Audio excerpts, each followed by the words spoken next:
Action. Action. Try the other one. Want me to do it? Welcome to La Ferté. We're here today at the star of our Chateau's dépendance, the stables building. And we're going to talk a little bit about how this building was used, all its different purposes, and also what we plan on doing with it in the future. So let's do it. We don't have a lot of information on this building. We believe it was built at the same time as the Chateau, around the 1850s, but we're not sure, especially when we look closely to the architecture. We have elements that are neo-Gothic, neo-Romanesque, amongst others. So it's really hard to pinpoint. Right now we use it primarily as a garage and a tool shed, but this used to be stables. Let's go here. These double windows right here, these could be linked to neo-Gothic. Up there we have those arches. There are neo-Romanesque and more slightly neo-Gothic windows. We can clearly say that this is an eclectic building. Eclectic architecture, was all the rage from the mid-19th century onwards. It reached unimaginable proportions by the late 19th centuries. So we'd say this could be an early eclectic building. Why not? One thing we do know about this building is that it was referred to us as a relais de poste. Let's talk a little bit more about what that means. The relais de poste was an invention of the Persian Empire, the idea being that although one horse couldn't travel long distances alone, several could. Thus, the relais de poste was created as a place where one could exchange tired horses for fresh ones. In France, this system was first used for the royal post, then later on opened to citizens, and finally expanded to include travelers' coaches along the same routes. For this system to work, a relais needed to provide at all times horses in sufficient number, in good state, and most importantly, ready to leave right away. Now, having a relais de poste on your property often conferred certain benefits, such as an exemption of the taille, the land tax of its day. So it was not unusual for rich landowners to have a relais de poste as a strategy to reduce their tax burden. At the arrival of the railroads, the relais de poste began to die out until their eventual retirement in the 1870s. But nonetheless, this was a very important institution in France for many years. So let's say it's the 1850s, 60s, and you're working for the Postal Service. You would come here with your tired horse, bring the horse through the gates. You'd get a new horse here, drop off your tired horse, which would be taken back to the last relais de poste, and then you'd continue on to your destination. The whole purpose of this is that you'd have all the things you need for a new horse and for the old horse to be taken care of. Fresh water, food, and you could seamlessly continue your journey. And maybe some food for the postal worker, right? Yeah, maybe some food for the postal worker as well, maybe a place to sleep. We don't really know. So let's go bit by bit through this building. So in addition to being a relais de poste, this building had some other purposes. This part of the building actually used to be a little store. So they would sell produce from the farm. We actually have people in the village who remember coming here as kids and buying eggs and milk, which is pretty cool. And you can see inside that it has some shelves, some zinc coverings, even a beadboard ceiling and rendered walls, and a different floor from the rest of the stables, which makes sense because this would have been a little bit nicer if it was being used as a store.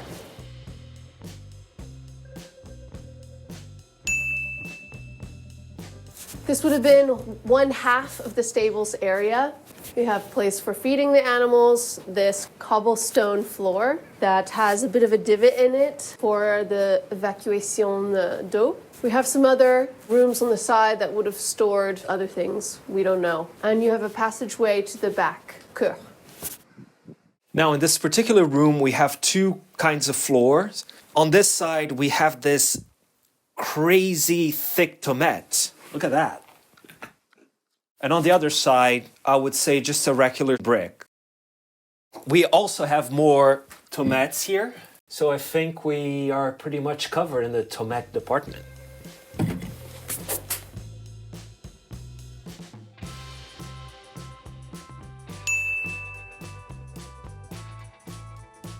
Now we're right in the middle of the building, the dead center.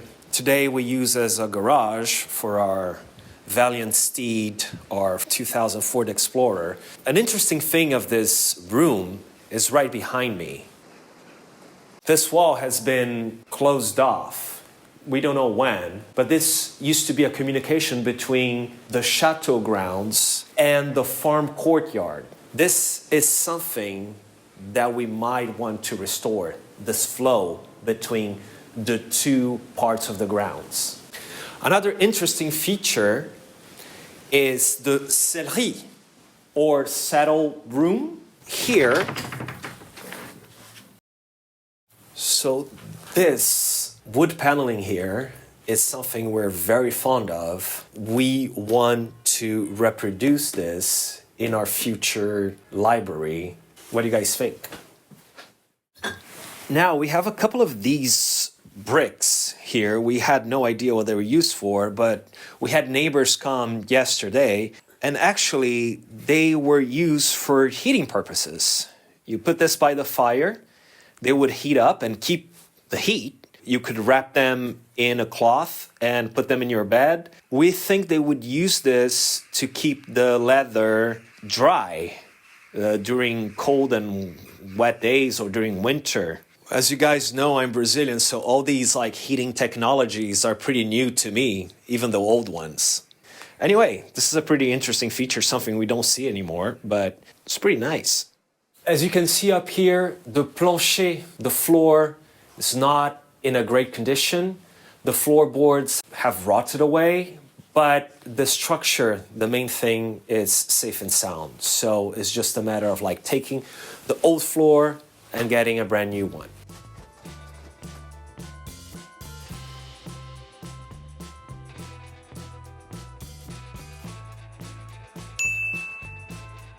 Oh my God, it's cold. Go. All right. So another half of the stables area. So more room for more horses, more hay, and we have this really cool dividing wall feature. And as you can see, it's sort of become a dumping ground for a lot of stuff. Follow me over here. This is where I think they would have stored the saddles because you have these bigger shelves here. And I think they might have kept more the bridles in the other room. But don't you think the other room is too fancy to hold the bridles? Well, ask Sadie. Maybe she could tell us what these rooms were used for. It's been a while since I've ridden a horse.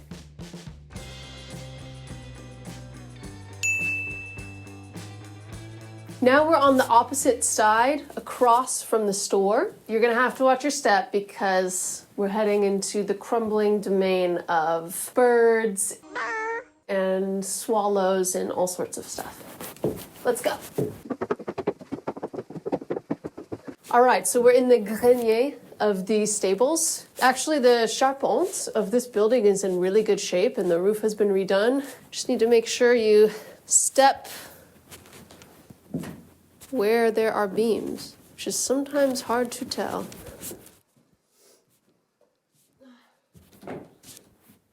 Now, we don't know what capacity this room was used for. It's usually, referred to as a grenier. Means where you keep grains, you keep hay, but I don't know. It seems too well thought out to be just that. If you follow me here, come on. Be very careful. This is where we can see the real state of our floors. Needless to say, we're very excited with the stuff that we can do with this particular building. Needless to say, now one of the most striking features of our stables is the dovecot or pigeonnier crowning it. But what exactly is a pigeonnier and what is it used for? We have some friends nearby with a really exquisite pigeonnier, so we'll have a chat with them. But let's dive right in. Ah!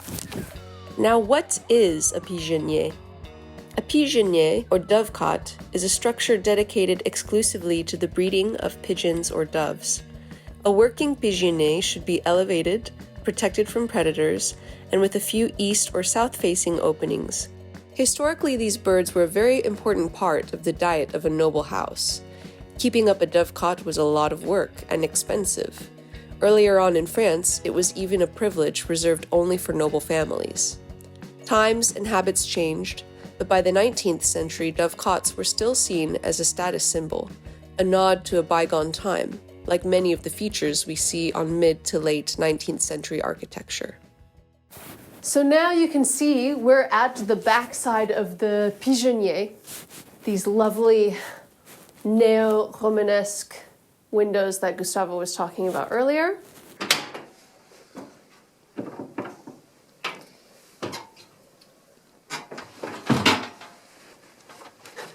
Oh my goodness.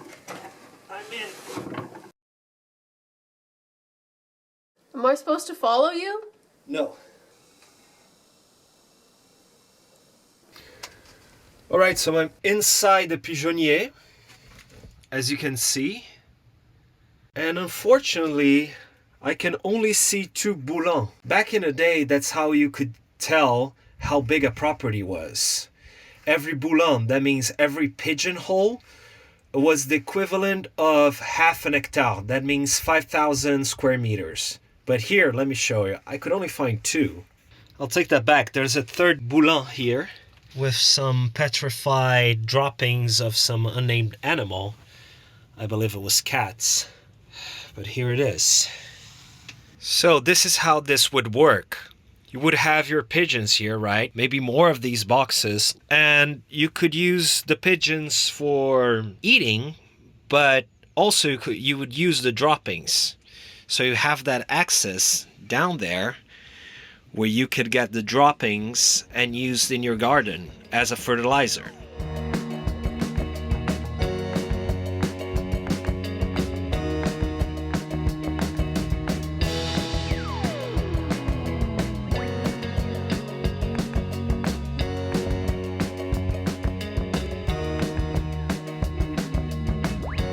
Okay, take one. Take one. I'm Gijs Stork, and this is. And I'm Angelo, We are at Château Du Fresne in Champignon. in the district of Mayenne. In the rain, And the rain just started. It just started, which is fine. it's a It blessing always from the rains, sky. but it can be pouring like really A bird horrible. going inside. Yeah.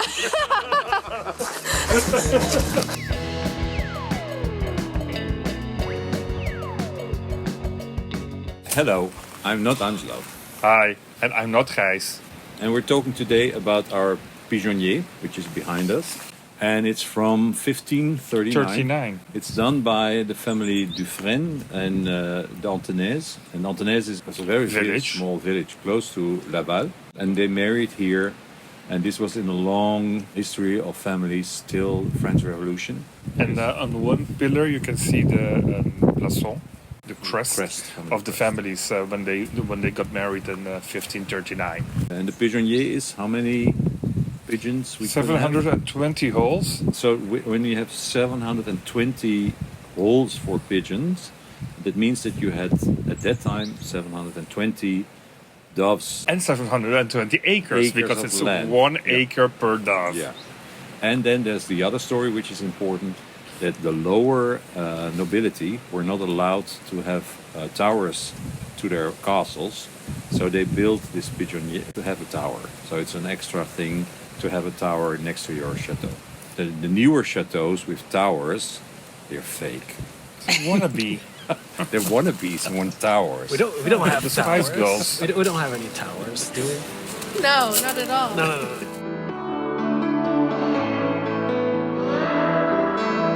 Now here at the back side of our stables, the facade is much more simple than the side facing the chateau. What do we want to do with this building? What we would like to do is to create 3 separate dwellings, 3 living spaces. It's right in front of us, right? 1, 2, and 3.